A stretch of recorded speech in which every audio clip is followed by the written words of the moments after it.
Okay, meron pa. Relationship itself, ito talaga yung ano thought ng story, pinaka nag-evolve yung story niya. Okay. Pinakita dito that true love can wait at the right time. Imagine, long time crush niya, hindi na niya ine-expect na magugustuhan siya, pero dumating yung time, tamang time na magugustuhan din siya, makikita siya, ma-appreciate siya yung pagmamahal niya. And then, love includes the sense of responsibility. Okay. Ito real talk kasi sa panahon ngayon, pag sinabi mong love, lalo na yung mga kabataan, ay, in love ako, puro love. Pero dito sa series na to, pinakita niya, yes, you can be in love at the same time, you can pursue, kumbaga, your studies, yung maging responsible ka pa rin sa mga priorities mo sa buhay. Pinakita yan dito na you can still balance, di ba? You can still balance love and your dream, your responsibilities, yan. So, nandito siya, actually yon. And then love inspires you and make your life better. Pinakita rin siya dito na kahit na dumating sa time na, syempre, nung childhood days niya, na siya yung guy. So parang na-inspire siya kasi yung guy, parang nung time na yun yung guy is parang king niya nga doon sa girl is parang younger sister na parang, syempre pag younger sister, tuturuan mo na dapat mag-aral kang maigi, gano'n. Parang dinadirect ka niya sa sa tamang landas. So, yun. And then, hanggang nung maging dalaga na siya, ayan, naka-support pa rin sa kanya, naka-guide pa rin yung lalaking yun, na eventually naging lover niya. Uh, ayun, tapos, parang, yun pa rin, parang pinapaalalahanan siya, huwag masyadong into, alam mo yun, magbabar ng most of the time, iinom, yung mga ganon, na, kumbaga magwawalwal lang, wala namang dahilan, yung mga ganon ba. So, tinuturuan pa rin tayo, kumbaga yung love, true love, talagang doon ka sa direksyon na tama. Ganon. Yun yung tinturo ka doon sa direksyon na tama. Hindi ka doon sa pinapapunta ka doon sa negative side, di ba? So, and then, love guides you in their dream. So, dito pinakita rin talaga na parang both of them, meron silang dream para sa sarili nila. And together, kinukuha nila, ina-achieve nila yun na magkasama. So, parang sobrang ganda. Ang ganda lang, parang they help each other na ma-achieve yung dreams nila, na sinusuportahan nila yung isa't isa.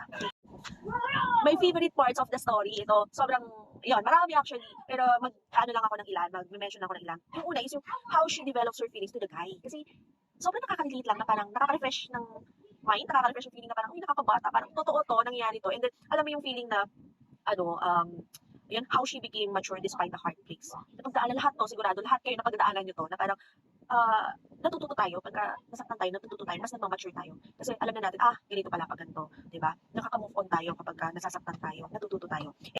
Nowadays, meron pa bang nanliligaw? To be honest, comment down. Meron pa bang mga lalaki nanliligaw? Dito sa series na pinakita na kahit matagal na silang magkakilala nung guy, yung lalaki, niligawan pa rin siya. Hindi niya tinake advantage yung fact na tara na siya eh. So, bakit kailangan ko pa manligaw, ganyan. Yung courtship na pinakita dito is respect and sincerity ng guy doon sa feelings niya sa girl na parang seryoso ako sa'yo na parang hindi lang brotherly treatment ang gusto ko for you, parang ganon.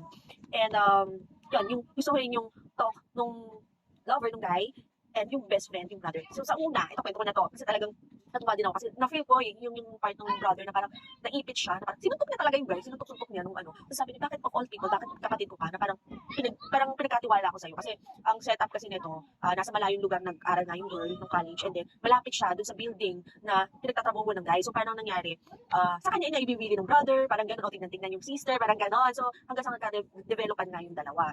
So ayun. And then gusto ko ipag-usap nila kasi parang napaka-manly na parang at the same time yung alam mo usapang parang magkapatid na mag-best friend gano'n na parang okay na rin ako, parang gano'n sa part ng lalaki ng brother na at least sa'yo kasi kilala kita, alam kong matinukang lalaki, hindi mo sasaktan yung kapatid ko. Pero once na sinaktan mo yung kapatid ko, ako ang makakatalo mo, parang gano'n. So may gano'n sila usapan. And then gusto ko rin yung part ng talk nung guy doon sa parents kasi alam nyo talaga sa panahon ngayon, bihira rin yung ganito na parang yung lalaki kakausapin sincerely yung parents ng babae. Kasi dito yung sa story may problema sa family yung guy na parang issue ng parents and then basta ganun may issue. So parang yung parents ng girl, concerned sila na baka problemahin pa ng anak nila yung problema ng guy. So, kinausap sila na parang, can you settle it, yung mga issues na yan, para hindi na mamoblema yung girl, yung anak nila, yung daughter nila. So, nag-promise, nag-commit yung lalaki sa parents ng babae na parang aayusin niya yun. And then, pati yung future, na parang i-assure niya yung parents na magiging maayos yung future nung anak nila sa kanya. So, parang, kahit na sabihin mo parang bago pa lang sila magka-relasyon, is meron ng, yung guy, alam mo yung vision ng guy na parang, seryoso ako dito sa girl na to, parang, eto na yung girl na gusto kong makasama habang buhay. May ganun ng thought. So, parang, para kausapin mo yung parents ng girl na ito po yung plano ko, ganyan-ganyan. Nag-usap sila, sige, okay. Yung parents naman ng girl, alam mo yun, nice naman nakipag-usap sa guy. And then, inayos talaga. Inayos nung guy yun, namatay yung father niya, parents niya patay na, so wala nang, mga issues na kasi nga patay na. And, ang sinecure niya yung future. Okay, actually may good career naman yung guy, game developer kasi yung guy, malaki kita sa ganun. So talaga nagkaroon siya ng kotse, nakapag-save siya, so gano'n. Kaya nag-plan siya na magkaroon ng own business. So para yun sa future nila, nung yung girl, okay? Which happens na hindi nga, nire din naman niya doon sa girl na parang ganito, ganyan. So, habang nag-aaral yung girl, pinupursue ng guy yung business. So, ang ganda lang din talaga nung part na yun na parang hindi lang siya puro ano eh, hindi lang siya puro kilig, hindi lang puro love. It has something na tuturuan ka na ito yung real life na hindi siya madali. Pag nagmahal ka, hindi siya madali kasi yung partner mo at ikaw, kailangan yung magtutulungan.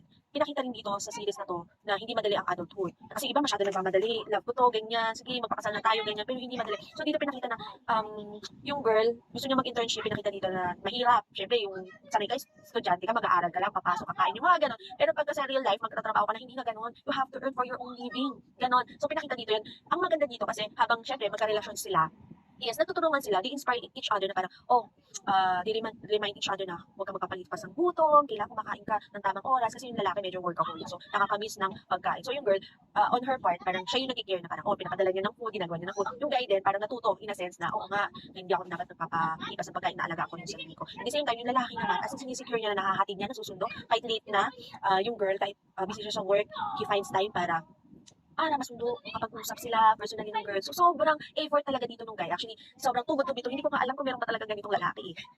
Sobrang nakaka-inspire lang yung character ng guy na parang, gwapo na, tapos matangkad, mabait, sobrang nice sa mga tao, good friend, and yun nga, nag-earn na siya, may diskarte sa buhay, tapos talagang loving and loyal. O diba? Saan ka pakakita ng gano'n, diba?